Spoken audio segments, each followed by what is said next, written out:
Je n'ai jamais aimé les bazars.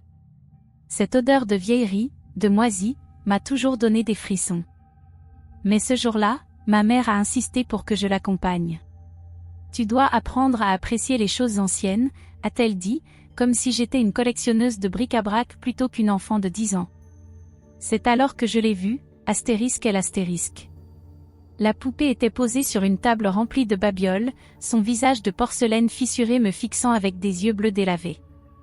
Sa robe était vieille et tachée, et ses cheveux blonds étaient emmêlés. Quelque chose en elle m'a attiré, comme si elle murmurait mon nom. Ma mère a essayé de me convaincre de choisir autre chose, mais je ne voulais plus rien d'autre. La poupée semblait spéciale. Le vendeur, un homme à l'air fatigué, m'a regardé avec une expression étrange lorsque je l'ai prise. Cette poupée a une histoire, a-t-il murmuré, mais il n'a rien expliqué de plus. J'ai payé avec mes économies et je l'ai emportée à la maison, ignorant le frisson qui m'a parcouru en la tenant. J'ai posé la poupée sur mon étagère, parmi mes autres jouets. Elle semblait déplacée là, comme si elle n'appartenait pas à ma chambre colorée et pleine de vie. Cette nuit-là, avant de m'endormir, j'ai juré avoir vu ses yeux bouger, suivant mes pas. C'est juste ton imagination, me suis-je dit en la recouvrant d'un drap pour ne pas avoir à la regarder. Le lendemain matin, la poupée n'était plus sur l'étagère. Je l'ai trouvée sur ma chaise, comme si elle m'attendait. Mon cœur s'est accéléré, mais j'ai essayé de me convaincre que c'était ma mère ou mon père. « Qui t'a mise là ?» ai-je demandé à voix basse, comme si j'attendais une réponse. Les jours suivants, la poupée a commencé à apparaître à différents endroits. Dans le couloir, dans la salle de bain, même dans la cuisine. Je la ramenais toujours dans ma chambre, mais elle n'y restait jamais longtemps. Mes parents riaient quand je leur en parlais. « Tu dois rêver », disait ma mère, tandis que mon père secouait simplement la tête, amusé. C'est alors que j'ai entendu le premier rire. Il était faible, presque un murmure, mais il venait de ma chambre. J'y ai couru, m'attendant à trouver quelqu'un, mais il n'y avait que la poupée, assise sur mon lit, son visage fissuré tourné vers moi. « Tu m'entends ?» ai-je demandé, ma voix tremblante. Cette fois, j'ai juré que ses lèvres ont bougé, comme si elles étaient sur le point de répondre. Les nuits sont devenues plus effrayantes. J'ai commencé à entendre des voix, des murmures qui venaient de tous les coins de la chambre. « Joue avec moi », disait-elle, d'une voix enfantine et aiguë. Je me couvrais la tête avec mon oreiller, essayant de bloquer le son, mais il revenait toujours, plus fort, plus insistant. La poupée était toujours à un endroit différent quand je me réveillais, comme si elle avait marché dans la maison pendant que je dormais.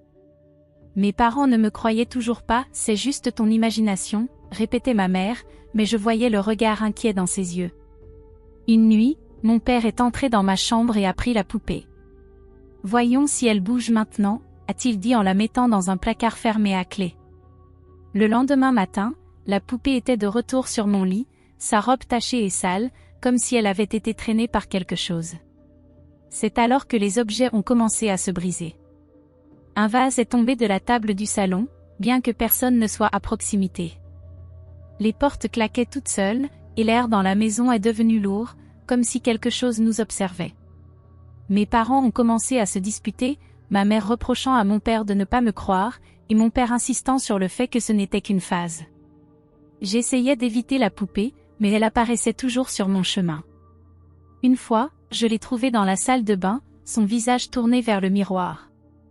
Quand je me suis approchée, j'ai juré avoir vu une fille se refléter derrière elle, avec les mêmes yeux bleus et cheveux blonds. L'image a disparu en un clin d'œil, mais la peur est restée. « Elle me parle », ai-je dit à ma mère en pleurant. Elle dit qu'elle veut jouer, mais j'ai peur. Cette fois, ma mère n'a pas ri.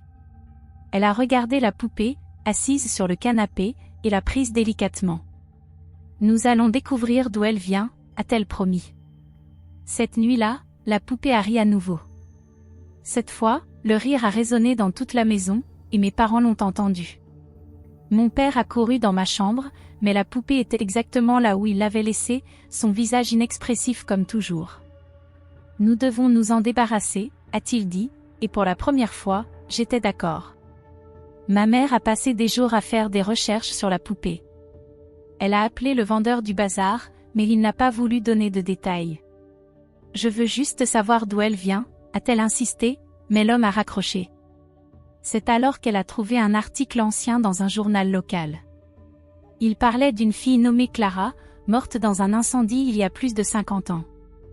La photo montrait une enfant aux cheveux blonds et aux yeux bleus, tenant une poupée identique à la mienne.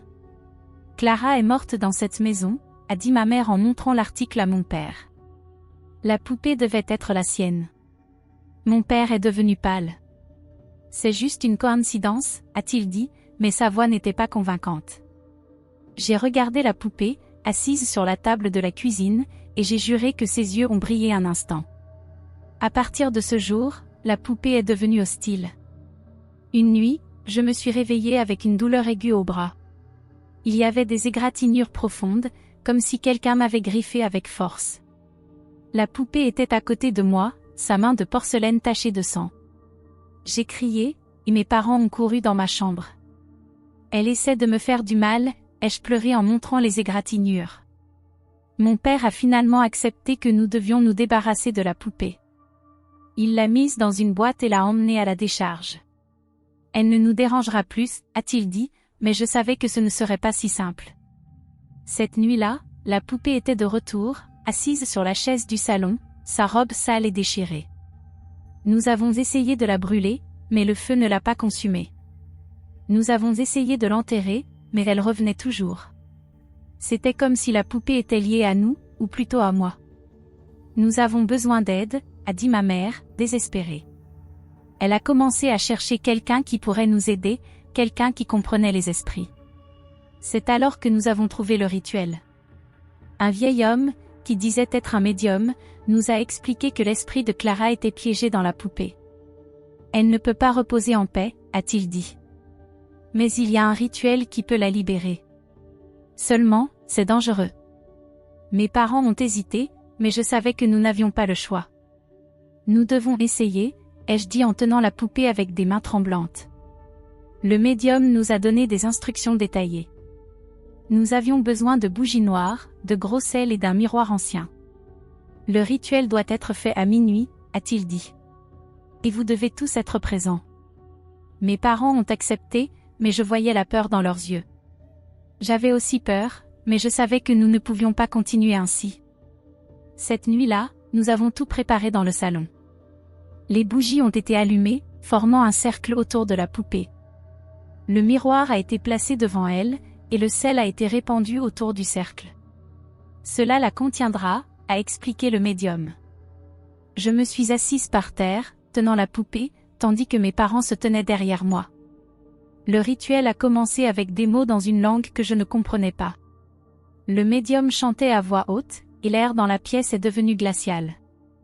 La poupée a commencé à trembler dans mes mains, et j'ai senti une force la tirer, comme si quelque chose essayait de me l'arracher. Ne la lâche pas, a crié le médium, et je me suis accrochée de toutes mes forces. Soudain, les bougies se sont éteintes, et la pièce a été plongée dans l'obscurité totale. J'ai entendu un rire fort, le même rire qui hantait ma famille. Elle est là, a dit le médium, sa voix pleine d'urgence. Le miroir a commencé à briller, et j'ai vu l'image d'une fille s'y refléter. C'était Clara, son expression pleine de colère et de tristesse. Tu dois la laisser partir, a crié le médium, et j'ai senti une douleur aiguë dans ma poitrine. C'était comme si quelque chose était arraché de moi. La poupée est tombée au sol, et le miroir s'est brisé en 1000 morceaux. La pièce est devenue silencieuse, et les bougies se sont rallumées. C'est fait, a dit le médium, épuisé. Mais quelque chose n'allait pas, qu'est-ce qui s'est passé, ai-je demandé, mais ma voix était faible. C'est alors que j'ai réalisé, je n'étais plus moi. J'ai essayé de bouger, mais mon corps ne répondait pas, maman ? Papa, ai-je essayé d'appeler, mais ma voix ne sortait pas. Au lieu de cela, j'ai entendu la poupée, qui était maintenant dans mon corps de petite fille, parler avec ma voix. Je vais bien, a-t-elle dit en souriant à mes parents. Ils n'ont pas remarqué l'échange, mais je savais. J'étais piégée dans la poupée. Mes parents l'ont embrassée, soulagés de penser que j'allais bien. J'ai essayé de crier, de les avertir, mais personne ne m'entendait. Elle m'a regardé, ses yeux maintenant les miens, et a souri. Tu es à moi maintenant, a-t-elle murmuré, et j'ai senti un froid parcourir mon corps. Les jours suivants, elle a agi comme si elle était moi, utilisant mon corps. Elle allait à l'école, jouait avec mes amis et parlait même à mes parents. Personne n'a remarqué la différence, mais je savais. J'étais piégée, regardant tout depuis l'intérieur de la poupée, incapable de faire quoi que ce soit. La nuit était le pire moment. Pendant qu'elle dormait dans mon lit, je restais éveillée, sentant le poids de la porcelaine autour de moi. J'ai essayé de bouger, mais mon corps ne répondait pas. C'était comme être dans un cauchemar dont je ne pouvais pas me réveiller. Mes parents ont commencé à remarquer quelque chose d'étrange. Elle n'est plus la même, a dit ma mère une nuit, tandis que mon père acquiesçait. Elle semble différente. Mais ils ne pouvaient pas imaginer la vérité. J'ai essayé de les appeler, mais ma voix n'était qu'un murmure que personne n'entendait. Ils ne savaient pas que j'étais piégée dans le corps de la poupée, et que la poupée était libre de faire ce qu'elle voulait. Une nuit, la poupée m'a regardée directement. « Tu ne t'échapperas jamais », a-t-elle murmuré, sa voix mêlée à la mienne. J'ai essayé de lutter, mais c'était inutile. J'étais piégée, et elle était libre. Maintenant, tout ce qu'il me reste, c'est attendre. Attendre que quelqu'un découvre la vérité, que quelqu'un me libère. Mais jusqu'à là, je ne suis qu'une poupée, regardant le monde passer, incapable de faire quoi que ce soit. Et la poupée, avec mon visage et ma voix, continue de vivre ma vie, pendant que je reste piégée dans ce cauchemar sans fin. Alors, vous avez aimé cette histoire? J'espère que vous avez apprécié chaque seconde. Aimez la vidéo et abonnez-vous à la chaîne pour ne manquer aucun contenu futur. Dites-moi dans les commentaires ce que vous en pensez. J'aimerais savoir ce que vous en pensez. À la prochaine. Je t'attendrai.